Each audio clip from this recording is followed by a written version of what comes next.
Explicación del libro del Apocalipsis, capítulo 11. Dos testigos. Apocalipsis 11, 1 al 14. Entonces me fue dada una caña semejante a una vara de medir, y se me dijo: levántate y mide el templo de Dios y el altar, y a los que adoran en él. Pero el patio que está fuera del templo déjalo aparte, y no lo midas, porque ha sido entregado a los gentiles, y ellos hollarán la ciudad santa 42 meses. Y daré a mis dos testigos que profeticen por 1260 días, vestidos de cilicio. Estos testigos son los dos olivos y los dos candeleros que están en pie delante del Dios de la tierra. Si alguno quiere dañarlos, sale fuego de la boca de ellos, y devora a sus enemigos, y si alguno quiere hacerles daño, debe morir él de la misma manera. Estos tienen poder para cerrar el cielo, a fin de que no llueva en los días de su profecía, y tienen poder sobre las aguas para convertirlas en sangre, y para herir la tierra con toda plaga cuantas veces quieran. Cuando hayan acabado su testimonio, la bestia que sube del abismo hará guerra contra ellos y los vencerá y los matará. Y sus cadáveres estarán en la plaza de la grande ciudad, que en sentido espiritual se llama Sodoma, y Egipto, donde también nuestro Señor fue crucificado. Y los de los pueblos, tribus, lenguas y naciones verán sus cadáveres por 3 días y medio, y no permitirán que sean sepultados. Y los moradores de la tierra se regocijarán sobre ellos y se alegrarán, y se enviarán regalos unos a otros, porque estos dos profetas habían atormentado a los moradores de la tierra. Pero después de 3 días y medio, entró en ellos el espíritu de vida enviado por Dios, y se levantaron sobre sus pies, y cayó gran temor sobre los que los vieron. Y oyeron una gran voz del cielo que les decía: subid acá. Y subieron al cielo en una nube, y sus enemigos los vieron. En aquella hora hubo un gran terremoto, y la 10ª parte de la ciudad se derrumbó, y por el terremoto murieron en número de 7,000 hombres, y los demás se aterrorizaron y dieron gloria al Dios del cielo. El segundo ay pasó, y aquí el tercer ay viene pronto.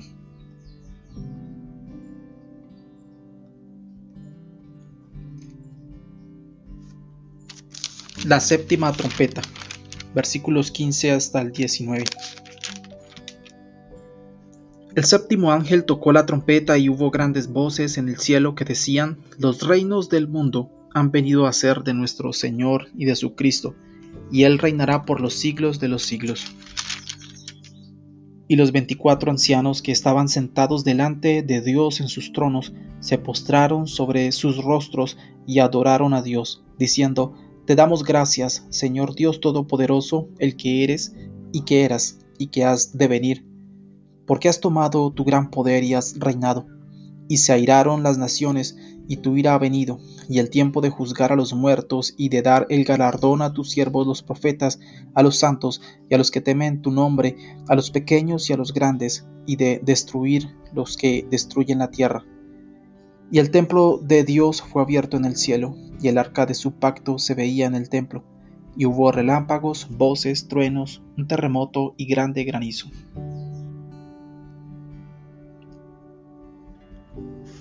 Templo, Apocalipsis 11, 1 y 2. Entonces me fue dada una caña semejante a una vara de medir, y se me dijo: levántate y mide el templo de Dios y el altar, y a los que adoran en él. Pero el patio que está fuera del templo déjalo aparte y no lo midas, porque ha sido entregado a los gentiles, y ellos hollarán la ciudad santa 42 meses. Este será indiscutiblemente el templo de los hebreos en Jerusalén, que en aquel tiempo estará construido. La ciudad nuevamente se volverá a llamar santa. Daniel 9:24. 70 semanas están determinadas sobre tu pueblo y sobre tu santa ciudad, para terminar la prevaricación y poner fin al pecado y expiar la iniquidad, para traer la justicia perdurable y sellar la visión y la profecía, y ungir al santo de los santos. En él se renovarán los servicios religiosos del Antiguo Testamento, hasta que el anticristo se siente en él, como si fuera Dios. Segunda de Tesalonicenses 2, 3 y 4. Nadie os engañe en ninguna manera, porque no vendrá sin que antes venga la apostasía, y se manifieste el hombre de pecado, el hijo de perdición, el cual se opone y se levanta contra todo lo que se llama Dios o es objeto de culto, tanto que se sienta en el templo de Dios como Dios, haciéndose pasar por Dios, demandando sacrificios para sí mismo. Daniel 8, 11 y 12. Aún se engrandeció contra el príncipe de los ejércitos, y por él fue quitado el continuo sacrificio, y el lugar de su santuario fue echado por tierra, y a causa de la prevaricación le fue entregado el ejército junto con el continuo sacrificio, y echó por tierra la verdad, e hizo cuanto quiso y prosperó. No se sabe quién permitirá a los hebreos construir el templo, tanto más ya que en el lugar donde estaba el templo se encuentra hoy el templo maometano o Mara, de manera que él debe desaparecer. Esto indica que en Palestina deben haber aún grandes cambios políticos, o todo Jerusalén debe entrar en manos de los hebreos, o bien debe haber sobre Palestina tal protector que pueda tener derecho de permitir a los hebreos destruir la Meca o Mara para construir el templo. En cuanto a medios, ya los hay. Circulan rumores en el sentido de que los hebreos americanos tienen listo incluso todo el material para el templo y que solamente esperan la oportunidad para colocarlo allí. Por eso, aún en la primera mitad de la primera semana estará listo el templo, y en la mitad misma de la primera semana el anticristo señoreará con el templo. Daniel 9:27. Y por otra semana confirmará el pacto con muchos. A la mitad de la semana hará cesar el sacrificio y la ofrenda. Después con la muchedumbre de las abominaciones vendrá el desolador hasta que venga la consumación y lo que está determinado se derrame sobre el desolador. Imagen del templo de Jerusalén, Apocalipsis 11, 1 al 2. La orden para medir el templo significa que Dios reconoce como suya propia la parte medida, y esto para un tiempo marcado, o sea, para la primera mitad de la semana. Daniel 9:27. Y por otra semana confirmará el pacto con muchos. A la mitad de la semana hará cesar el sacrificio y la ofrenda. Después con la muchedumbre de las abominaciones vendrá el desolador hasta que venga a la consumación, y lo que está determinado se derrame sobre el desolador. Luego el mismo anticristo se sentará en el templo como Dios y colocará allí a su ídolo, o figura de la bestia. De este modo cumplirá en el santuario la abominación desoladora, destituyendo así la presencia de Dios. Marcos 13:14. Pero cuando veáis la abominación desoladora de que habló el profeta Daniel, puesta donde no debe estar, el que le entienda, entonces los que estén en Judea huyan a los montes. Evidentemente, el mismo templo será asignado oficialmente a los hebreos, y por eso los gentiles no tendrán acceso al templo. Apocalipsis 11:2. Pero el patio que está fuera del templo déjalo aparte, y no lo midas, porque ha sido entregado a los gentiles, y ellos hollarán la ciudad santa 42 meses. A los gentiles será entregado el patio exterior y toda la ciudad, en donde ellos señorearán durante 42 meses, es decir, 3 años y medio, o sea, en la segunda mitad de la semana. Esta destitución de los gentiles del templo muestra que entonces habrá un nuevo sistema en la vida espiritual. Antes de eso, los gentiles tenían acceso a esa gracia que los hebreos habían perdido. Romanos 11, 20 al 25. Bien, por su incredulidad fueron desgajadas, pero tú por la fe estás en pie. No te ensoberbezcas, sino teme. Porque si Dios no perdonó a las ramas naturales, a ti tampoco te perdonará. Mira pues la bondad y la severidad de Dios, la severidad ciertamente para con los que cayeron, pero la bondad para contigo, si permaneces en esa bondad, pues de otra manera tú también serás cortado. Y aun ellos, si no permanecieren en incredulidad, serán injertados pues poderoso es Dios para volverlos a injertar. Porque si tú fuiste cortado del que por naturaleza es olivo silvestre, y contra naturaleza fuiste injertado en el buen olivo, ¿cuánto más estos que son las ramas naturales serán injertados en su propio olivo? Porque no quiero, hermanos, que ignoréis este misterio, para que no seáis arrogantes en cuanto a vosotros mismos, que ha acontecido a Israel endurecimiento en parte hasta que haya entrado la plenitud de los gentiles. Ahora, a la inversa, la gracia ha retornado al pueblo hebreo, y los gentiles ni siquiera tienen derecho de acceso al templo. En relación a esto surge una pregunta más. ¿A quién califica la palabra del Señor con el término gentiles? Es claro, todos los pueblos no hebreos, no importa la religión que sustenten. La palabra de Dios subraya que gentil es aquel que vive como los gentiles. Mateo 5:47. Y si saludáis a vuestros hermanos solamente, ¿qué hacéis de más? ¿No hacen también así los gentiles? Mateo 6:7. Y orando, no uséis vanas repeticiones, como los gentiles, que piensan que por su palabrería serán oídos. Mateo 18:17. Si no los oyere a ellos, dilo a la iglesia, y si no oyere a la iglesia, tenle por gentil y publicano. Primera de Tesalonicenses 4:5. No en pasión de concupiscencia, como los gentiles que no conocen a Dios. Primera de Pedro 4:3.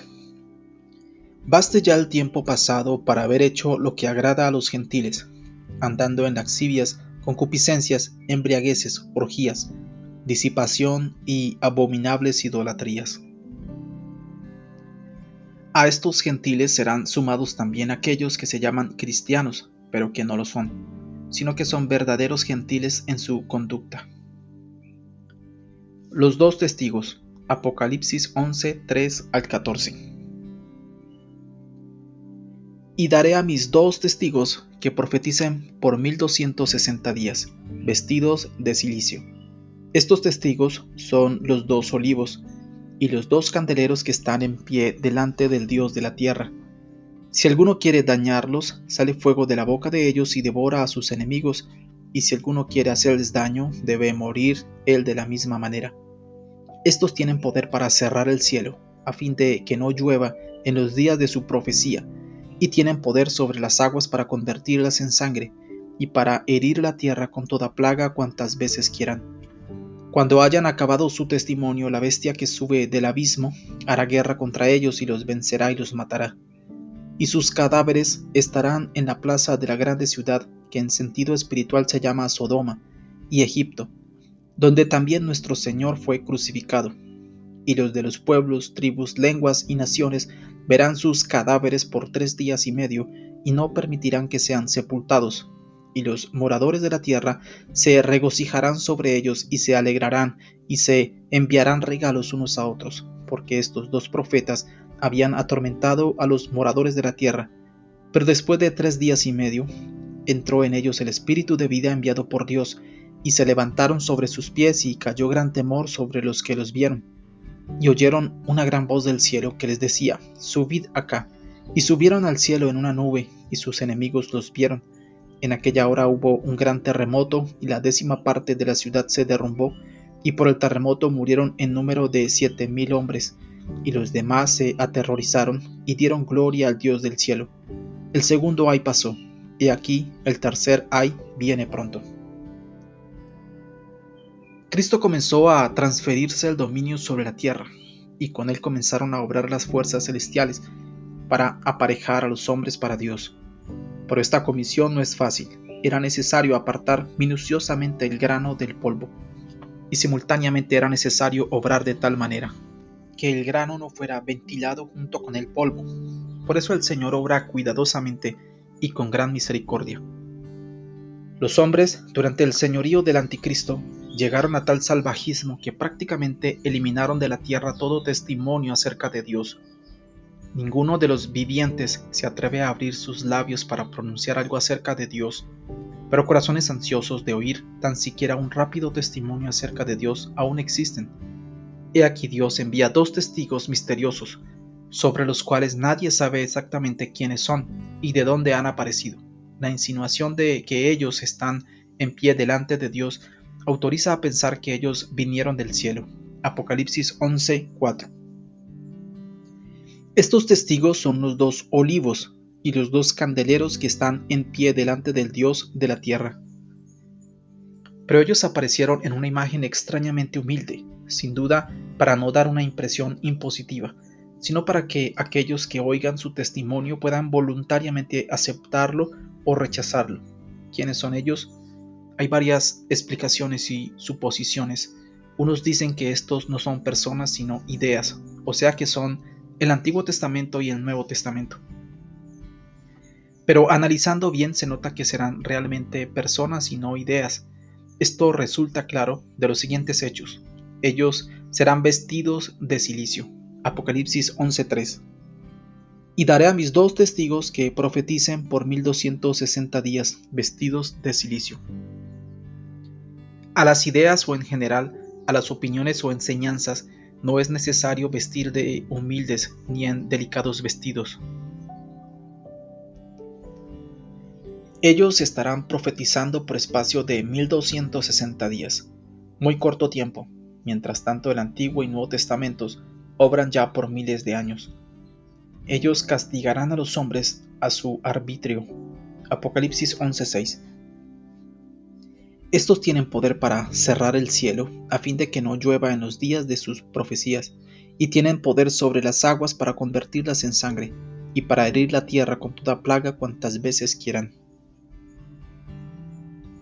Y deseo y voluntad pueden manifestarlo únicamente seres vivos. Las ideas y las enseñanzas son hechos abstractos en sí mismos. Por eso no pueden solas revelarse de un modo objetivo. Por último, los matarán y tras ellos quedarán cadáveres visibles en la calle, los cuales permanecerán allí hasta 3 días y medio. Luego ellos resucitarán y a la vista de los hombres ascenderán al cielo. Apocalipsis 11, 7-12. Cuando hayan acabado su testimonio, la bestia que sube del abismo hará guerra contra ellos y los vencerá y los matará. Y sus cadáveres estarán en la plaza de la grande ciudad que en sentido espiritual se llama Sodoma y Egipto, donde también nuestro Señor fue crucificado.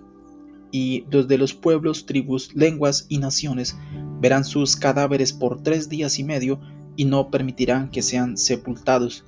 Y los moradores de la tierra se regocijarán sobre ellos y se alegrarán y se enviarán regalos unos a otros porque estos dos profetas habían atormentado a los moradores de la tierra.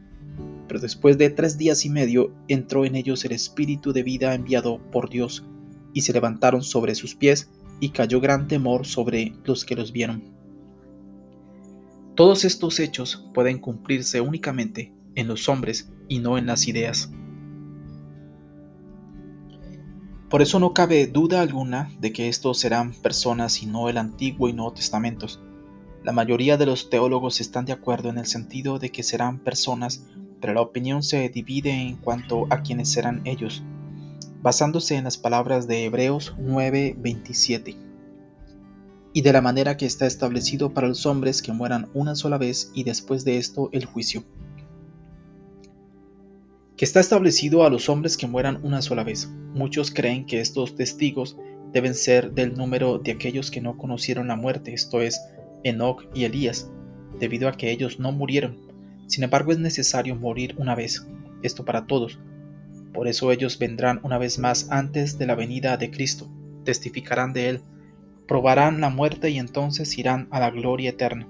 Aparentemente esta suposición es bastante acertada y en cuanto a Elías no habría ninguna discusión. Al contrario, hay profecías claras en el sentido de que Elías debe venir. Esta profecía la leemos en Malaquías 4, 5 y 6.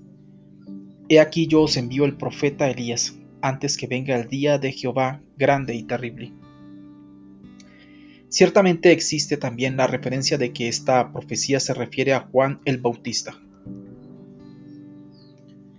Pero el mismo Salvador, hablando acerca de Juan el Bautista, dijo así: Él es aquel Elías que había de venir.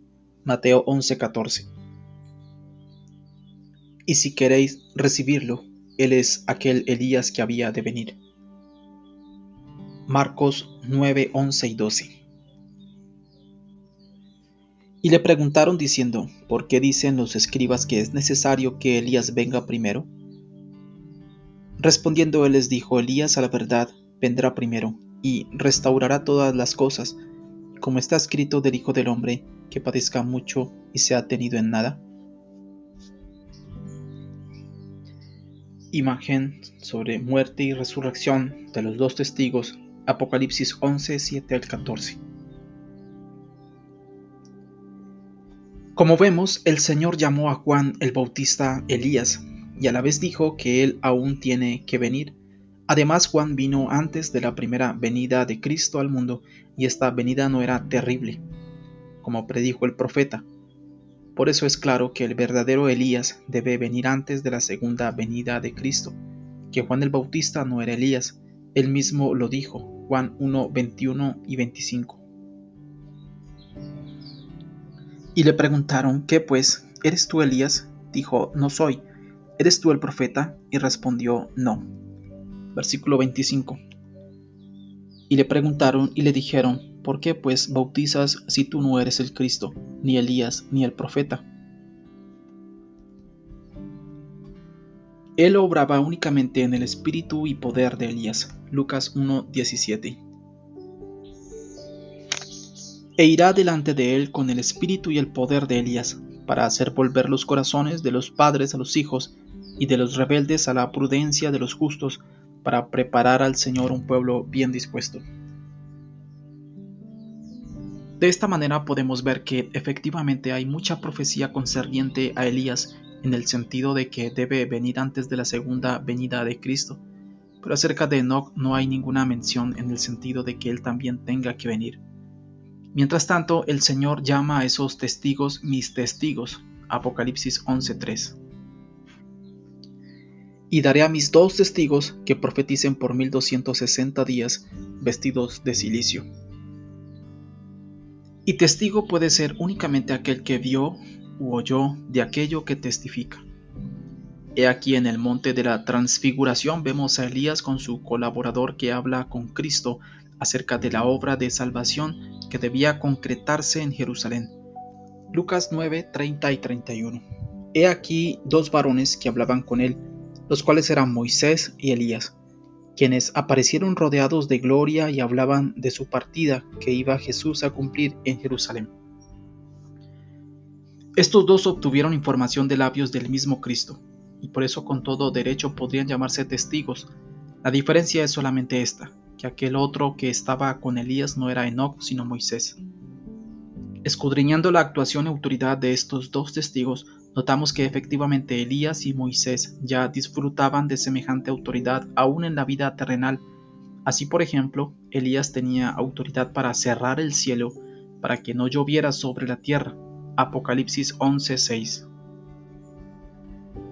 Estos tienen poder para cerrar el cielo, a fin de que no llueva en los días de su profecía, y tienen poder sobre las aguas para convertirlas en sangre y para herir la tierra con toda plaga cuantas veces quieran. Santiago 5:17.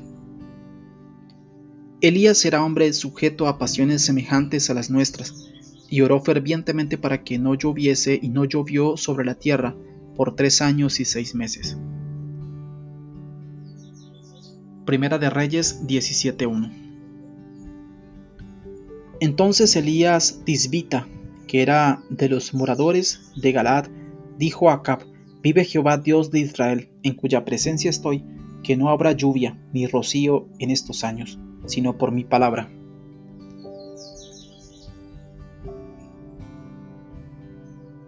Moisés tenía autoridad para convertir el agua en sangre. Éxodo 7, 20 al 21.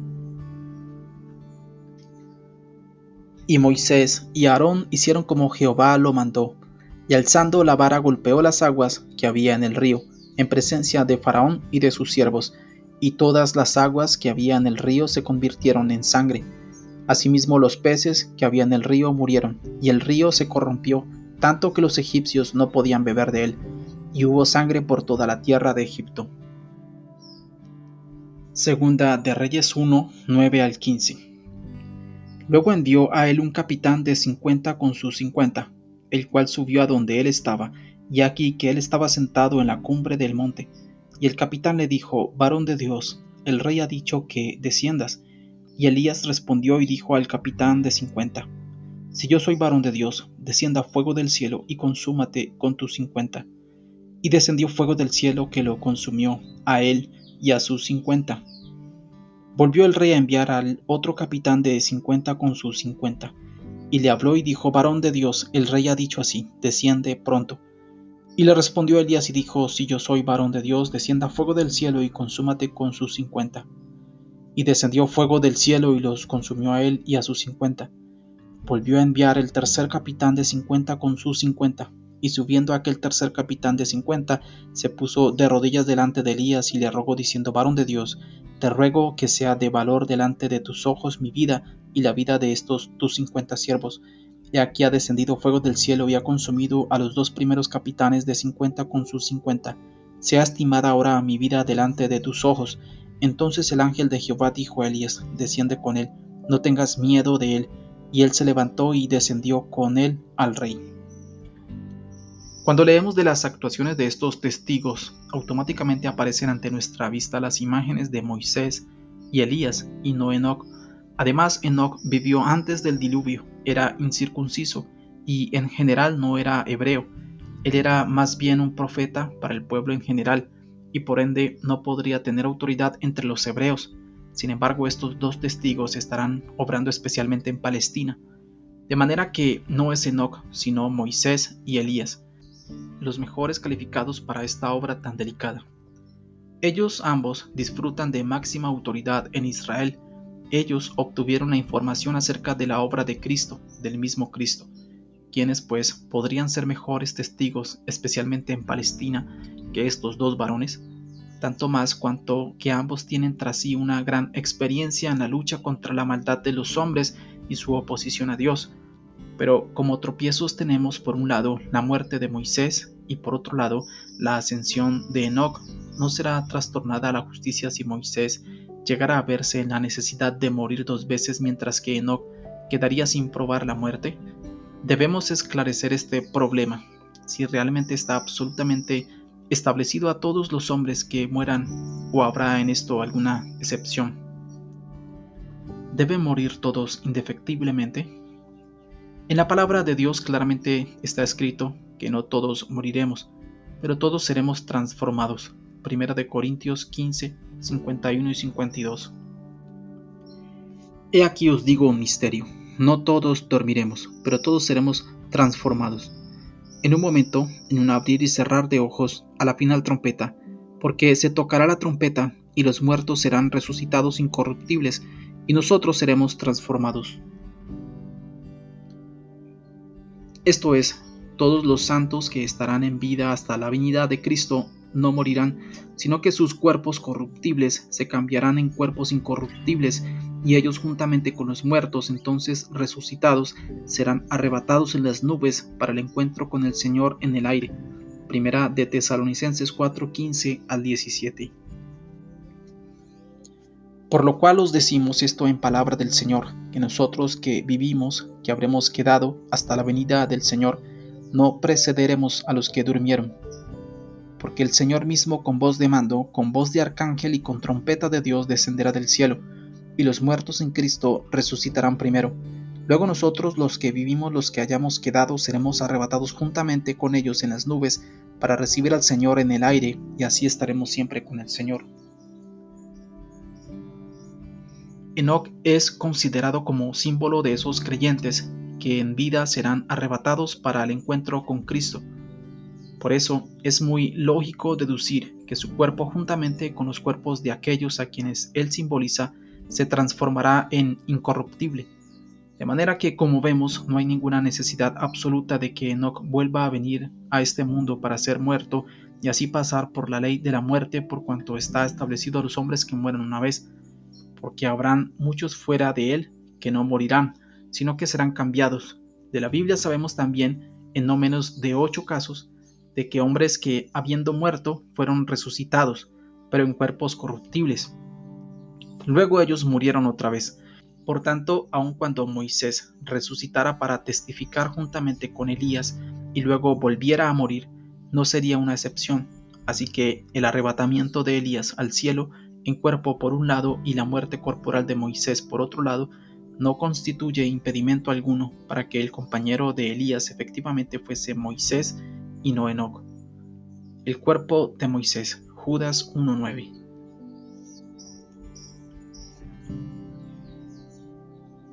Pero cuando el arcángel Miguel contendía con el diablo, disputando con él por el cuerpo de Moisés, no se atrevió a proferir juicio de maldición contra él, sino que dijo: el Señor te reprenda.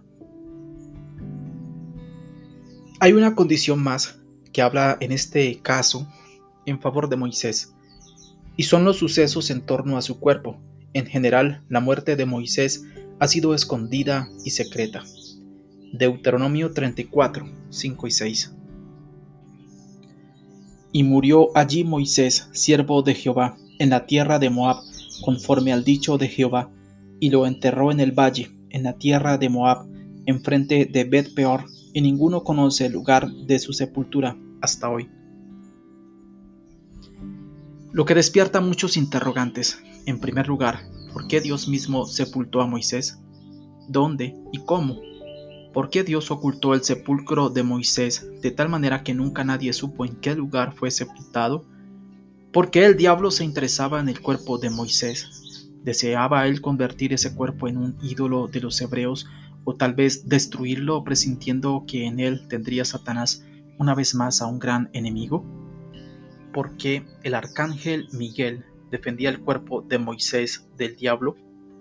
¿Acaso valía la pena defender un cadáver el cual se desintegra si es que él mismo no ha sido señalado para ninguna otra cosa? ¿Cómo sucedió que en el monte de la transfiguración el muerto Moisés y el arrebatado vivo al cielo Elías estaban en cuerpo iguales?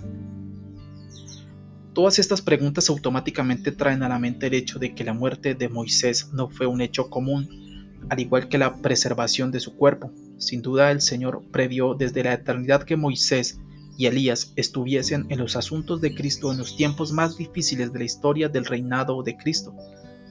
Probablemente para esta meta es que el Señor guardó el cuerpo de Moisés de la destrucción. Es probable además que la muerte de Moisés haya sido tan agradable que ni podía ser considerada como muerte, y luego él pudo resucitar en un cuerpo igual al de Elías, y así juntos ellos se están preparando para el gran testimonio y una lucha pesada con el mismo Satanás en la persona del anticristo.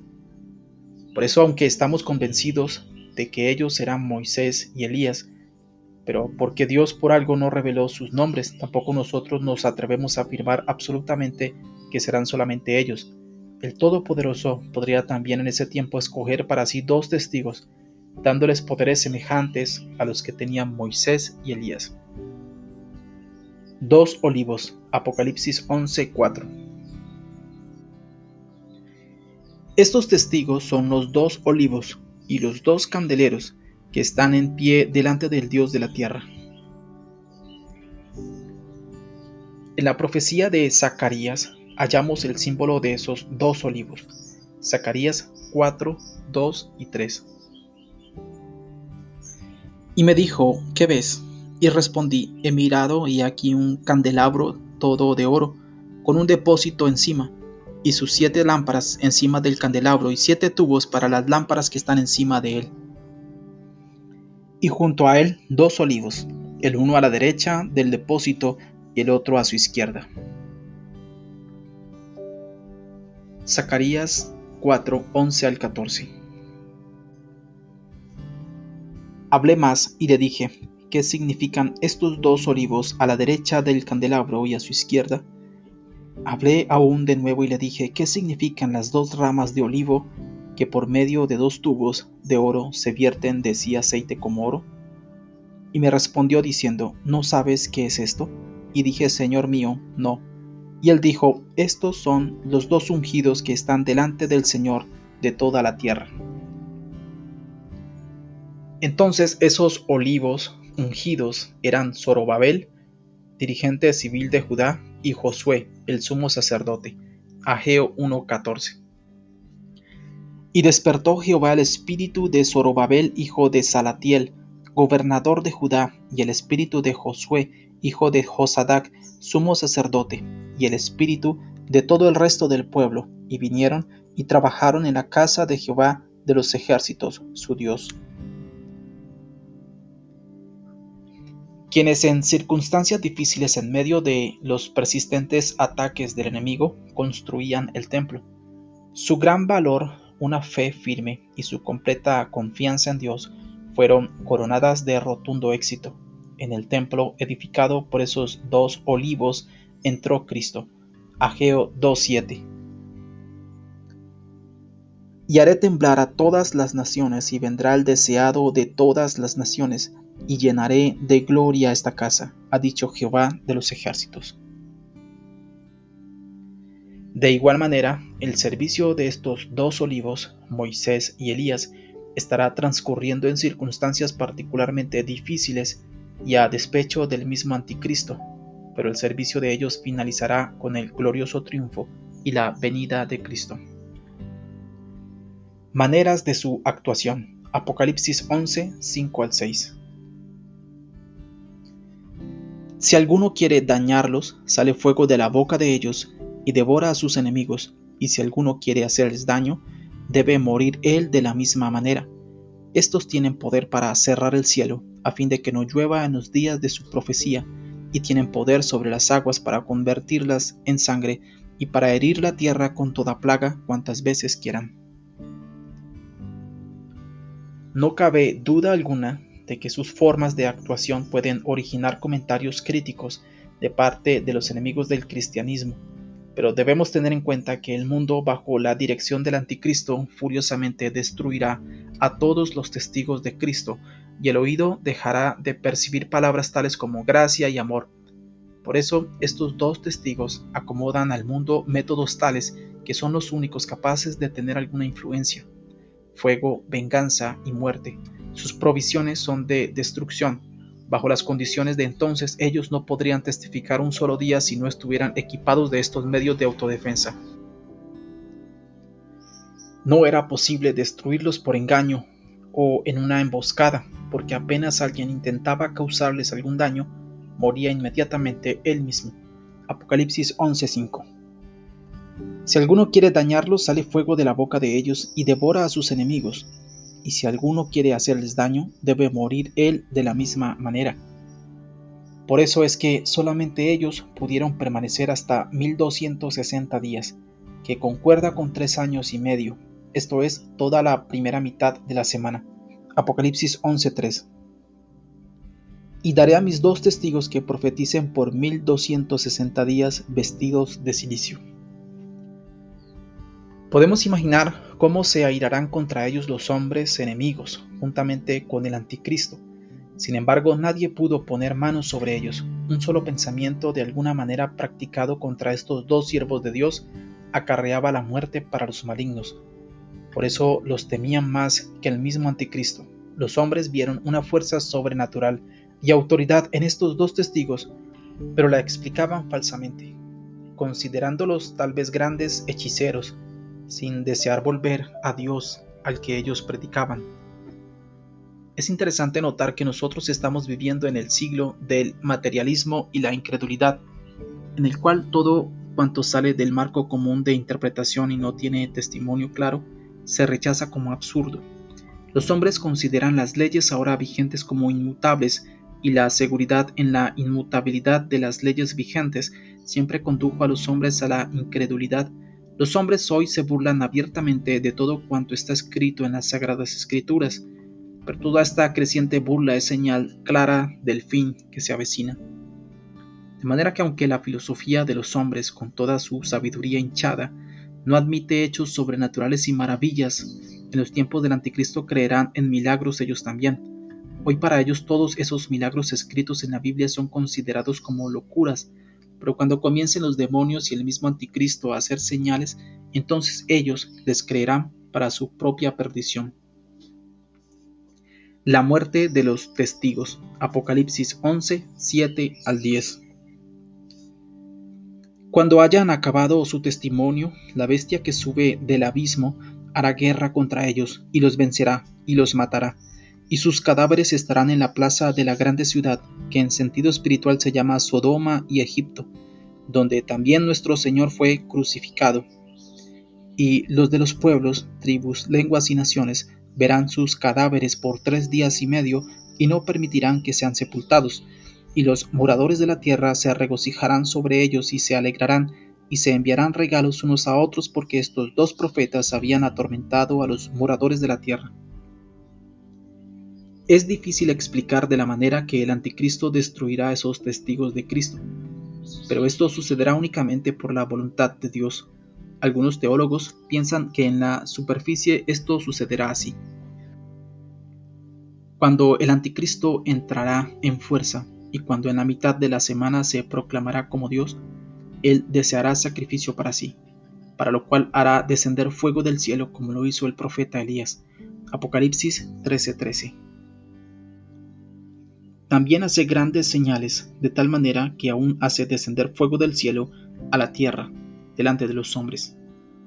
Primera de Reyes 18:33. Preparó luego la leña, y cortó el buey en pedazos y lo puso sobre la leña.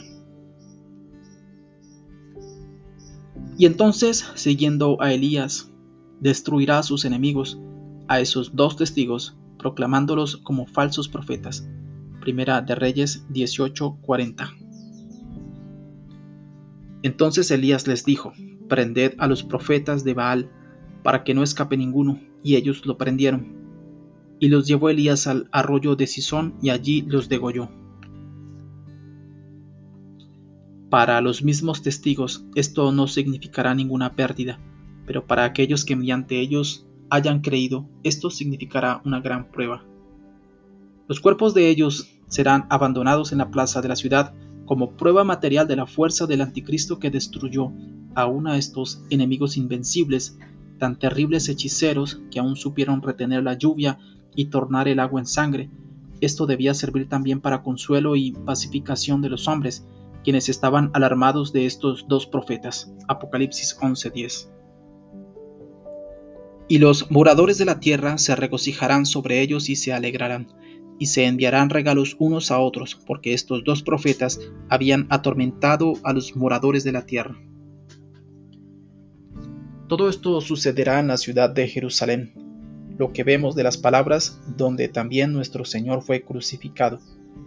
La ciudad misma no se nombra por su nombre, sino con los nombres de aquellos países a los que espiritualmente era semejante, o sea, Sodoma y Egipto.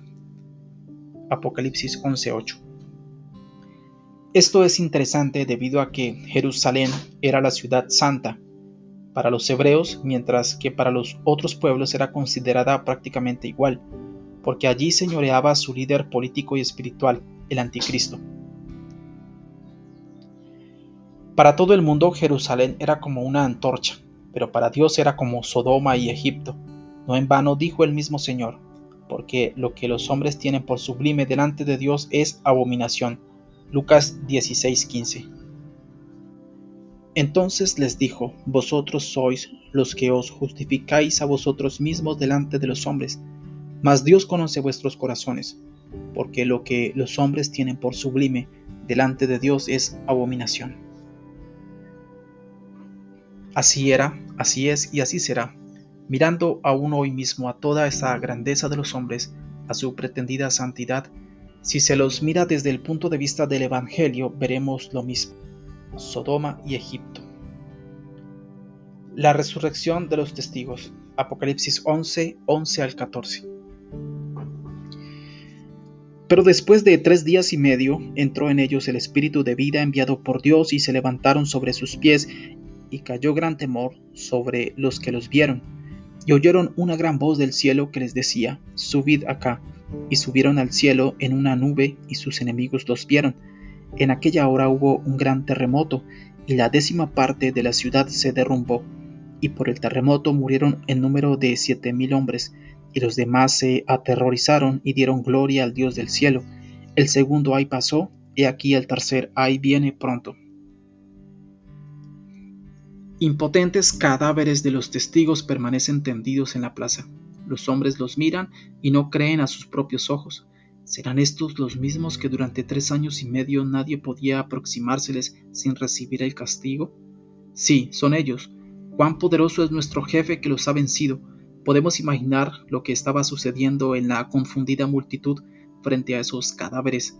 El mismo anticristo se regocijaba y creció poderosamente en sus propios ojos. Pero el gozo de los impíos fue de corta duración. Dentro de 3 días y medio, y para un gran espanto de quienes celebraban la victoria, los testigos muertos resucitaron y se fueron al cielo a la vista de sus enemigos. Apocalipsis 11, 11 y 12. Pero después de 3 días y medio entró en ellos el espíritu de vida enviado por Dios, y se levantaron sobre sus pies, y cayó gran temor sobre los que los vieron, y oyeron una gran voz del cielo que les decía: subid acá. Y subieron al cielo en una nube, y sus enemigos los vieron. Al mismo tiempo se produjo un gran terremoto, destruyendo la 10ª parte de la ciudad y dando muerte a un total de 7,000 hombres. El resto de los hombres aterrorizados dieron tal gloria a Dios, que significa que el anticristo fue totalmente vencido por los 2 testigos profetas. Apocalipsis 11:13. En aquella hora hubo un gran terremoto, y la 10ª parte de la ciudad se derrumbó, y por el terremoto murieron en número de 7,000 hombres, y los demás se aterrorizaron y dieron gloria al Dios del cielo. Hay un refrán que dice: ríe mejor el que ríe último. Así también ocurre con los verdaderos vencedores. Ellos son aquellos que a la postre vencen. Ahora pareciera que en el mundo Satanás está venciendo y no el Señor, pero esto es solamente en apariencia. Satanás está yendo rápidamente a su fin. La 7ª trompeta, Apocalipsis 11, 15 y 16. El 7º ángel tocó la trompeta, y hubo grandes voces en el cielo, que decían: los reinos del mundo han venido a ser de nuestro Señor y de su Cristo, y Él reinará por los siglos de los siglos. Y los 24 ancianos que estaban sentados delante de Dios en sus tronos se postraron sobre sus rostros y adoraron a Dios. Cambio de poderes. Apocalipsis 11, 15 al 18. El 7º ángel tocó la trompeta, y hubo grandes voces en el cielo que decían: los reinos del mundo han venido a ser de nuestro Señor y de su Cristo, y Él reinará por los siglos de los siglos. Y los 24 ancianos que estaban sentados delante de Dios y en sus tronos se postraron sobre sus rostros y adoraron a Dios, diciendo: te damos gracias, Señor Dios Todopoderoso, el que eres, el que eras y que has de venir, porque has tomado tu gran poder y has reinado. Y se airaron las naciones, y tu ira ha venido, y el tiempo de juzgar a los muertos y de dar el galardón a tus siervos los profetas, a los santos y a los que temen tu nombre, a los pequeños y a los grandes, y de destruir a los que destruyen la tierra. Al sonar esta 7ª trompeta, se completarán todos los hechos de la 2ª parte de la semana, hasta tanto se lleve a cabo el misterio de Dios. Apocalipsis 17. Sino que en los días de la voz del 7º ángel, cuando él comience a tocar la trompeta, el misterio de Dios se consumará, como él lo anunció a sus siervos los profetas. Esto no significa que el ángel estará sonando la trompeta durante 3 años y medio, pero con esta trompeta se iniciará un nuevo periodo, en el que se manifestará una decidida presión sobre la tierra de parte de Cristo y una desesperada defensa del anticristo. En este periodo están incluidas las 7 últimas copas de la ira de Dios y en general todos los acontecimientos hasta el milenio. En el momento mismo del sonar de la trompeta, el anticristo todavía no habrá perdido su señorío, aunque está escrito: los reinos del mundo han venido a ser de nuestro Señor. Pero estas palabras terminan así: y Él reinará, no que reina ya, sino que reinará. Apocalipsis 11:15. El 7º ángel tocó la trompeta, y hubo grandes voces en el cielo que decían: los reinos del mundo han venido a ser de nuestro Señor y de su Cristo, y Él reinará por los siglos de los siglos. De todos modos, desde este momento el reinado de Satanás y del anticristo queda muy limitado. Los días de la actuación de ellos corren velozmente y son contados, y el Señor cada vez más está apoderándose del dominio sobre el mundo. Sabiendo esto, los ciudadanos celestiales no pueden contenerse de gozo. Declaraciones de gratitud se hicieron eco en los cielos. Apocalipsis 11, 16 y 17.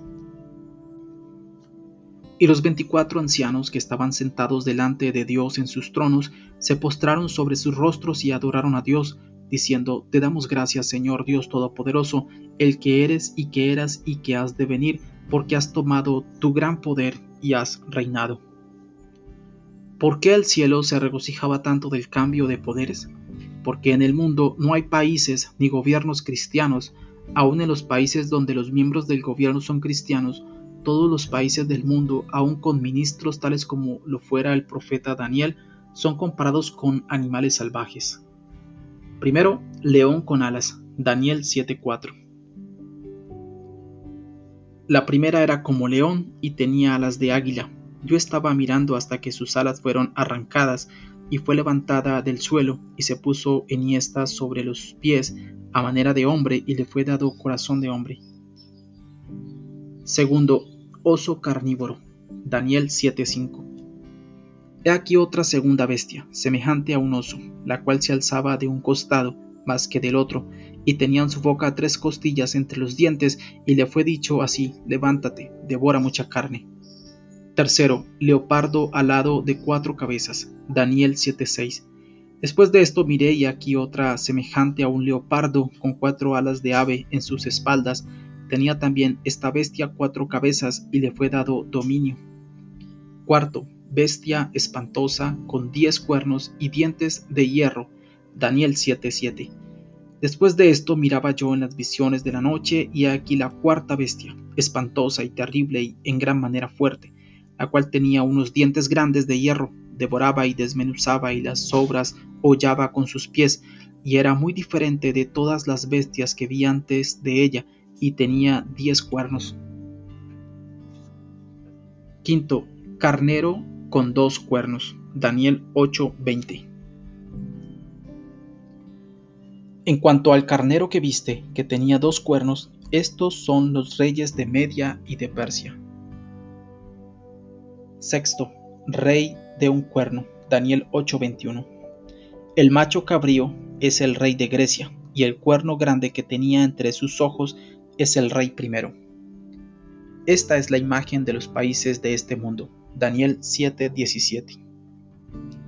Estas 4 grandes bestias son 4 reyes que se levantarán en la tierra. Están llenos de una salvaje carnivorosidad, pasión y violencia, y hasta el día de la fecha en los escudos y banderas de las naciones se pueden encontrar imágenes de animales feroces, al igual que de aves. Las 2 últimas guerras mundiales corroboran ampliamente este significado bíblico. Guerras en las que tomaron partes pueblos cristianos hicieron que las naciones se rebelaran como fieras bestias. Desde el momento cuando la humanidad se entregó al dominio satánico, aunque fuera establecida por Dios, no obstante se halla bajo la influencia del diablo, que indiscutiblemente es así. El mismo Satanás lo dijo a Jesús, y el Señor no le contradijo ni lo reprendió por la mentira.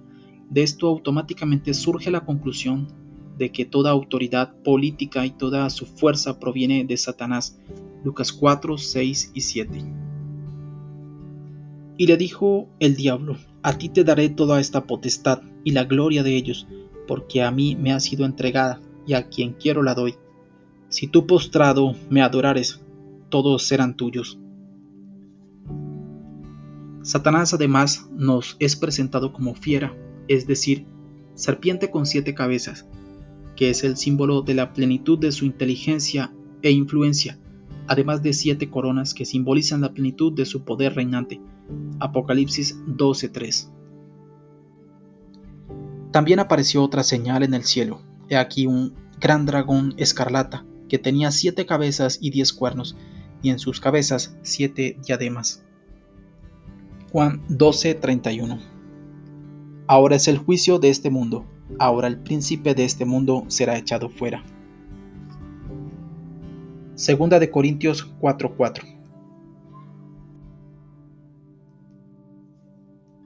En los cuales el Dios de este siglo cegó el entendimiento de los incrédulos, para que no les resplandezca la luz del Evangelio de la gloria de Cristo, el cual es la imagen de Dios.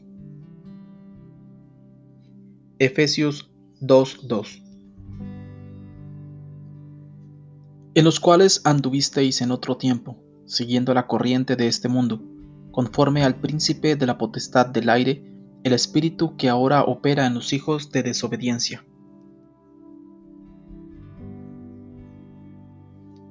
Efesios 6:12. Porque no tenemos lucha contra sangre y carne, sino contra principados, contra potestades, contra los gobernadores de las tinieblas de este siglo, contra huestes espirituales de maldad en las regiones celestes. De manera que el diablo es el rey supremo y aún el dios de este siglo, y al mismo tiempo es una bestia. Nada extraño puede haber si aquellos que están bajo su influencia son también fieras. Por eso es que todos los esfuerzos para establecer un gobierno humano o aún cristianamente justo son en vano. Ni las revoluciones, ni las reformas, ni el progreso de ideas liberales, ni la ciencia, ni la cultura no permitirán alcanzar la meta deseada. La bestia siempre tomará la delantera y finalmente aparecerá tal monstruo que el mundo aún no ha visto. Este será un leopardo de 7 cabezas, con boca de león, sus pies de oso, con 10 cuernos y sobre sus cuernos 10 diademas. Su boca hablaba grandes cosas y blasfemia. Será una justa reproducción del infierno. Apocalipsis 13, 1 al 6. Me paré sobre la arena del mar, y vi subir del mar una bestia que tenía 7 cabezas y 10 cuernos, y en sus cuernos 10 diademas, y sobre sus cabezas un nombre blasfemo. Y la bestia que vi era semejante a un leopardo, y sus pies como de oso, y su boca como boca de león. Y el dragón le dio su poder y su trono, y grande autoridad. Vi una de sus cabezas como herida de muerte, pero su herida mortal fue sanada. Y se maravilló toda la tierra en pos de la bestia. Y adoraron al dragón que había dado autoridad a la bestia, y adoraron a la bestia diciendo: ¿Quién como la bestia y quién podrá luchar contra ella? También se le dio boca que hablaba grandes cosas y blasfemias, y se le dio autoridad para actuar 42 meses, y abrió su boca en blasfemias contra Dios, para blasfemar de su nombre, de su tabernáculo y de los que moran en el cielo. Diga lo que diga el mundo, y no importa cuánto se ensalce, de todos modos su rey es Satanás, el cual el mundo sirve y al que adora. Apocalipsis 13, 3 y 4. Vi una de sus cabezas como herida de muerte, pero su herida mortal fue sanada, y se maravilló toda la tierra en pos de la bestia.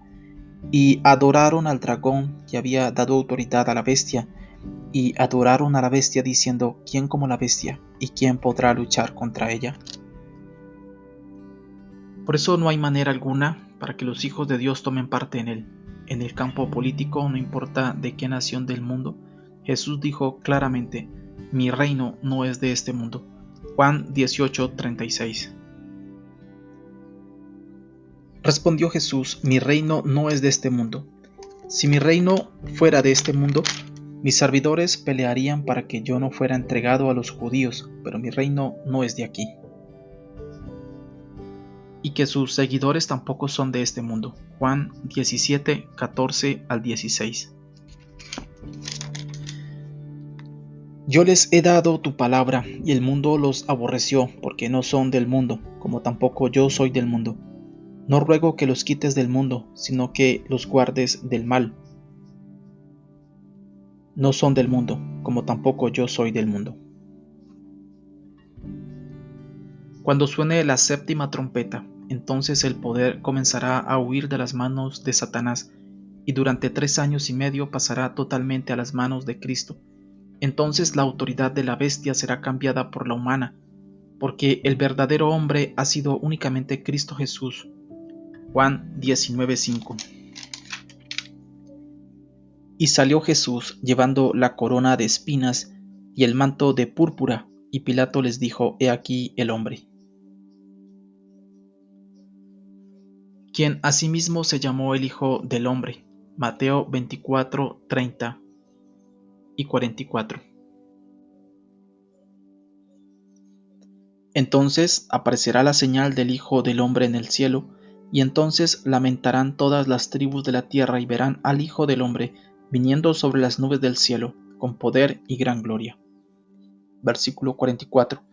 Por tanto, también vosotros estad preparados, porque el Hijo del Hombre vendrá a la hora que no pensáis. Mateo 25, 13 y 31. Velad pues, porque no sabéis el día ni la hora en que el Hijo del Hombre ha de venir. Versículo 31. Cuando el Hijo del Hombre venga en su gloria, y todos los santos ángeles con él, entonces se sentará en su trono de gloria. La autoridad del anticristo será cambiada por la de Cristo, la del diablo por la divina. Entonces vendrá el orden, no de este mundo. En ese periodo, después de la séptima trompeta, deben morir aquellos que destruyen la tierra, mientras todos los santos obtendrán el galardón, y esto no solamente los vivos, sino a unos muertos que resucitarán. Apocalipsis 11:18. Y se airaron las naciones, y tu ira ha venido, y el tiempo de juzgar a los muertos, y de dar el galardón a tus siervos los profetas, a los santos y a los que temen tu nombre, a los pequeños y a los grandes, y de destruir a los que destruyen la tierra.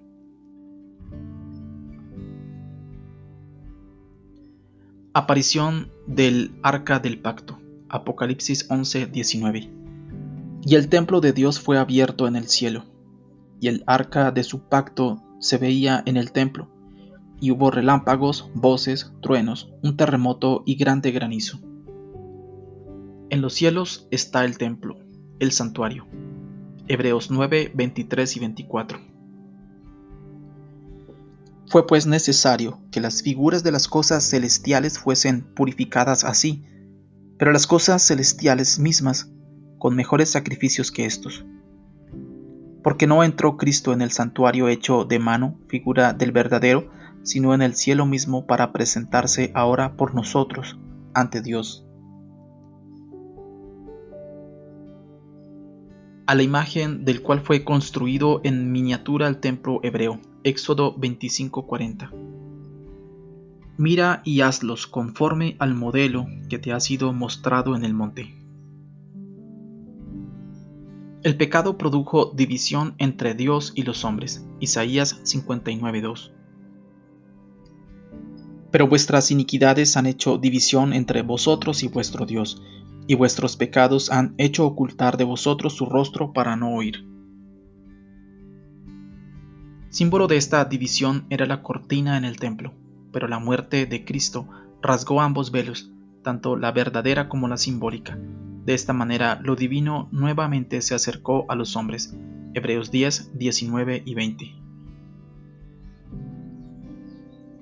Así que, hermanos, teniendo libertad para entrar en el lugar santísimo por la sangre de Jesucristo, por el camino nuevo y vivo que Él nos abrió a través del velo, esto es, de su carne. Cuando suene la séptima trompeta, entonces el velo que separa a los hombres de Dios finalmente caerá y se abrirá para los santos el arca del pacto.